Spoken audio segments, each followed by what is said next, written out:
Greetings everyone, my name is Manoj. In this video, I am going to talk about a software requirement specification topic. In short, it is called as SRS. I basically created a hypothetical project which is criminal record management system, as you can see here. On the basis of this topic, I created a perfect SRS. Let me just show you the table of contents. As you can see here, introduction, overall description, and everything else which I created here.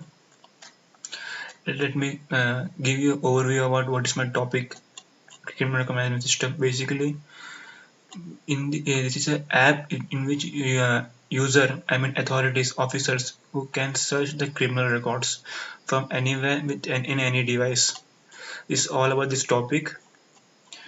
As you can see, I clearly mentioned here everything in introduction and purpose, all of the things and features too. I added some extra topics also in this project to explain clearly the objective and benefits also. As you can see here, I can given a definition: SRS, software record specification, CRSM as criminal record management system, and CR criminal record. I learned all this. I used to reference these books, these all books. I used as a reference to create this app. We need a three language. We need to learn three language. We need to use three language, which is PHP, Python, and Java. As you can see, Java is used for backend SQL, backend programming for receiving or sending data. This is overview about SRS of my project. You just scroll it down. As you can see, hardware interface we need for client side. For client they only need browser. But for server side we need these all things. As you can see, my project is app as well as a browser both.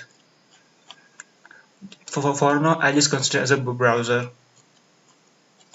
As you can see, product functionality bullet point here. User characteristics.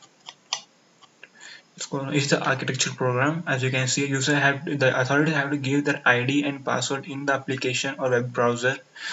After that, the application will send that particular ID and password to the server to check whether it is right or wrong. If it's wrong, it will show invalid. If it's right, it will give access to the user to search the data here. As you can see here,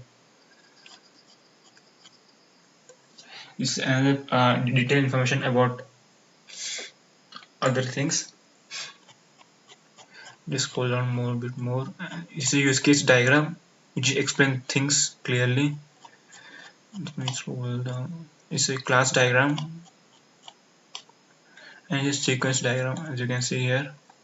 As you can see, here is a deployment diagram, a hardware which we can connect with my application or web browser. As you can see, you can connect camera, biometric scanner also. If user doesn't have time, nowadays people are using biometric scanner fingerprint for fast login. So I also created a feature which is biometric scanner, where user can just scan their fingerprint or get in without entering the passwords. It's a component diagram, as you can see clearly. Explain this component diagram. As you can see, the user will give their ID and password to the app. After that, the app will send that particular data to the user ID database to check. If it is right, it will allow user to search in this database, criminal record database. But if it is wrong, it will show the invalid message to the user. And meanwhile, all these activities are recorded in history database. The user entering the history, user getting acknowledged error, also is the history. Everything is stored in a history database. Meanwhile, at the same time, if it's some admin who want to enter some data in record or to access this database, only admin can access this database. As you can see, admin has a red line clearly as mentioned here. Admin can enter their password. As you can see, if it is wrong, same in invalid message. As you can see here, it's showing the error invalid message, and history will be recorded for admin also. But if it is right, admin can have access to database of a criminal record, user ID, or history. As you can see, all the three lines are directly mentioned. This is about the component diagram. Just move down this one. This is about the activity diagram, functionality requirements, and system requirements. As you can see, I clearly mentioned before we needed three languages: PHP, Python, and Java. I use a framework also, ASP framework. So documentation is simple one, nothing more complicated. Limitation of the project. Every single project has its own limitation and risks, which are all mentioned here. This is the final outcome will how my project will look like in my command system and in web browser. As I said, I use it for now. For now, I use it as a web browser, but it can be used for both app and web browsers. And this is the conclusion. Thank you.